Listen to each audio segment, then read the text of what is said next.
Hi అండి, welcome to Ramya kitchen. ఇవాటి మన వీడియోలో వచ్చేసి క్యాప్సికమ్ కర్రీ చూపించబోతున్నానండి.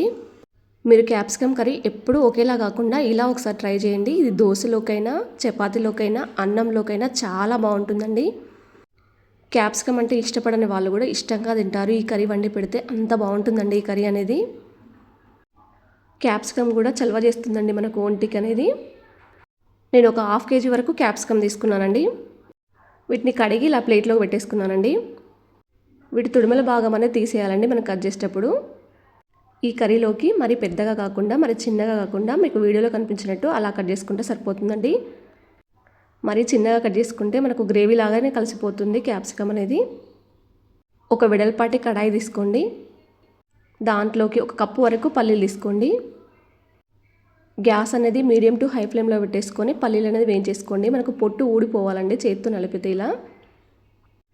అప్పుడే పల్లీలు బాగా వేగినట్టు. పల్లీలు ఏమాత్రం మాడిపోయినా కూడా కర్రీ టేస్ట్ అనేది మారిపోతుందండి. పావు కప్పు వరకు నువ్వులు తీసుకోండి. నువ్వులు వేయించేటప్పుడు గ్యాస్ అనేది సిమ్లో పెట్టేసుకొని వేయించేసుకోండి. 1 నిమిషం పాటు వేగితే సరిపోతుందండి మనకు. మీరు గ్యాస్ హైలో పెట్టేసుకొని వేయించేసుకుంటే నువ్వులు పక్కకు చిల్లిపోతాయండి. ఇవి పూర్తిగా చల్లారిన తర్వాత మిక్సీ జార్లోకి తీసేసుకోండి. మీరు పల్లీలు పొట్టుతో సహా అయినా వేసుకోవచ్చు, లేదంటే పొట్టు తీసైనా వేసుకోవచ్చండి. ఎలా ఉన్నా కర్రీ చాలా టేస్టీగా ఉంటుంది. ఫస్ట్ పల్లీలు నువ్వులు ఇలా మెత్తగా గ్రైండ్ చేసుకున్న తర్వాత దీంట్లోకి కొద్దిగా పుదీనా, అలాగే చిన్నగా తరిగిన అల్లం ముక్క కూడా ఒక చిన్న సైజు ముక్క వేసుకోండి. చిన్నగా కట్ చేసుకొని ఒక 3 పచ్చిమిర్చి కూడా కట్ చేసుకొని వేసుకోండి. నిమ్మకాయ సైజంత చింతపండు కూడా వేసుకోండి. దీంట్లోనే కొద్దిగా కొత్తిమీర కూడా వేసుకోండి. దీంట్లోనే కొత్తిమీర చాలా బాగుంటుందండి. పొట్టు తీసిన వెల్లుల్లి రెబ్బలు కూడా ఒక 7-8 వరకు వేసుకోండి.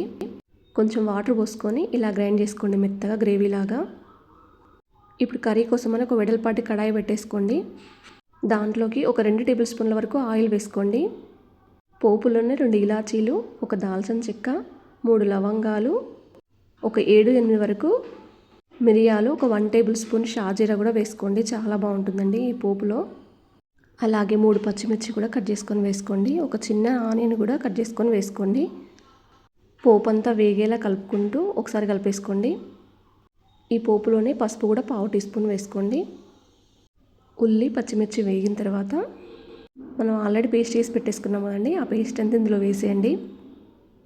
ఇప్పుడు గ్యాస్ అనేది సిమ్లో పెట్టేసుకుంటూ కలుపుకుంటూ ఉండండి.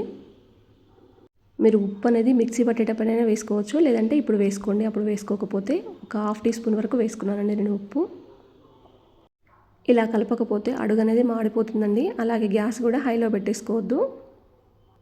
ఒక 2 నిమిషాల పాటు మూత పెట్టేసేయండి. చూడండి, మూత తీసిన తర్వాత మనకు పచ్చి వాసన అనేది పోతుందండి గ్రేవీ అనేది.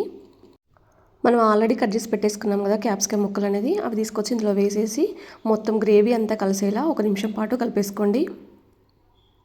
ఇలా పూర్తి కలిపిన తర్వాత ఎటువంటి మసాలా లేకుండా మూత పెట్టేసేయండి. ఇప్పుడు ఒక 2 నిమిషాల పాటు మూత పెట్టిన తర్వాత మళ్ళీ మూత తీసి 1 గ్లాస్ వరకు వాటర్ పోసుకోండి. మీకు గ్రేవీ ఎంత చిక్కగా కావాలి లేదంటే పల్చగా కావాలని చూసి చేసుకోండి.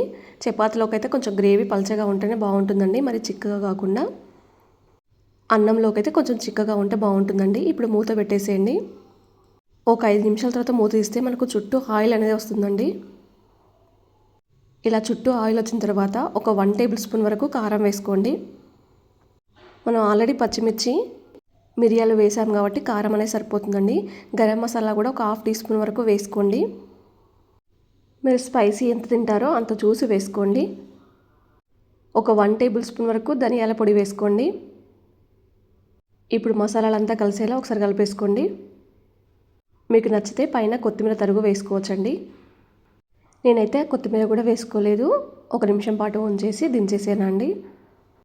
ఇప్పుడు సర్వింగ్ బౌల్లో తీసుకుందామండి. ఎంతో టేస్టీగా ఉండే క్యాప్సికమ్ కర్రీ అనేది సింపుల్గా ఇలా ట్రై చేయండి. ఈ క్యాప్సికమ్ కర్రీ దోశలో కూడా చాలా బాగుంటుందండి, పరోటాలకు కూడా బాగుంటుంది. ఈ వీడియో మీకు నచ్చినట్టయితే మీ ఫ్రెండ్స్కి రిలేషన్కి షేర్ చేయండి.